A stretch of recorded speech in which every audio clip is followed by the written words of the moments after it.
What is up, guys? Rickackis here, and this is the Unkempt Harold at Overpower 8.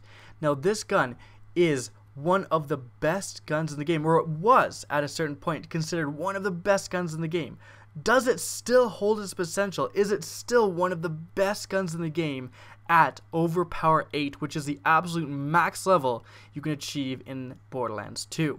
Now, before I get into the answer, let's go into the build. So, of course, I got a double penetrating Unkempt Harold, like, obviously. Now, the build I'm playing a commando, and I have massive gun damage increase. Like, I'm basically doing double the damage with this gun as I would do if I didn't have any upgrades.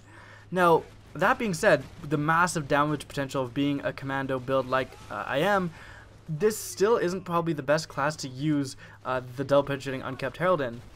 The assassin gets some pretty amazing pistol bonuses, so I've seen assassins utilize this gun extremely well, and the gunzerker is just unbelievable, especially with the money shot, where the last shot of your magazine does extra damage.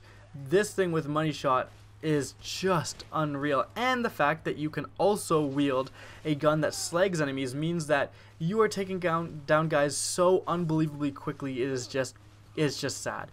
Now, that actual reason and this combined with this gun is actually why I had to take a huge break from this game. I remember, you know, I had a level, this was back in the days of level 61 gunzerker, and I would just run around with double penetrating Unkempt Harold and a grog nozzle, and I just remember thinking, you know, kind of what's the point? What's the point of playing a game that prides itself in all of the randomly generated loot when anything I find in a chest is useless? I'm not going to be able to pick it up because there's just no point, because this gun is so unbelievably good that all the millions of guns just don't matter, because this gun is better than all of them.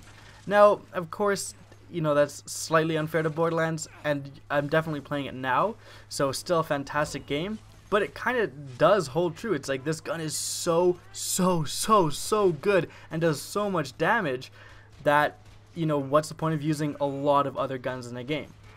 Now, with all the damage potential of this gun, there's definitely some downsides. Being a Torg and being the way it shoots, like it shoots, I think a single projectile splits into 2, splits into 3, splits into 5, splits into 7, all very quickly. I think that's how it works. But you'll see the projectiles kind of split apart and grow and fan out.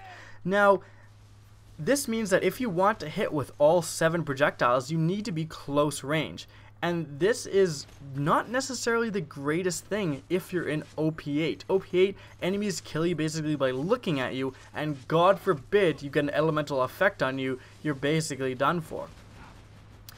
And that combined with the slow moving projectiles of a Torg weapon like the gyrojets, you are going to have a tough time dealing with certain enemies, like small, fast enemies, like the kind of little midgets sometimes will just kind of run around a few shots while shooting at you, and you're shooting and missing. Now, obviously, you know, if you're a really skilled player, this probably won't be the biggest thing in the world, but it can be a factor that this gun doesn't function very well at long ranges. You're going to have to try to engage enemies at close range. That being said, though, the pure damage potential, like, you're going to be close range and you're going to die. Like, I don't know why people sometimes treat this game like they're in MLG phase optic Borderlands, because it doesn't really matter if you die because it's Borderlands, but you're going to go in and you're probably a normal person, so you're going to end up getting downed, but that's no problem because this gun is amazing at getting back up. Like I said, it covers the fanning out thing, can also be a good thing because it does damage to such a large area. If you have a guy that has just a little bit of health left because you've been fighting him, you have a very good chance of actually hitting him because, again, the bullets are spanning out and do a little bit of splash damage.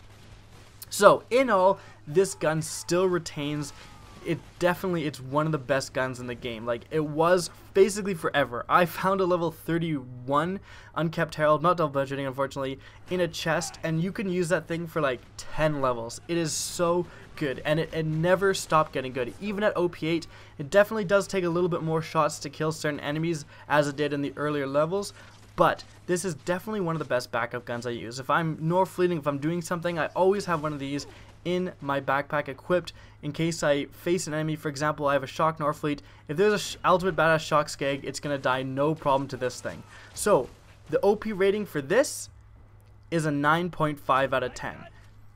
essentially the only thing that's better than this is the Norfleet. I hope you guys enjoyed this video. Remember to rate, comment, and subscribe for more OP8 reviews.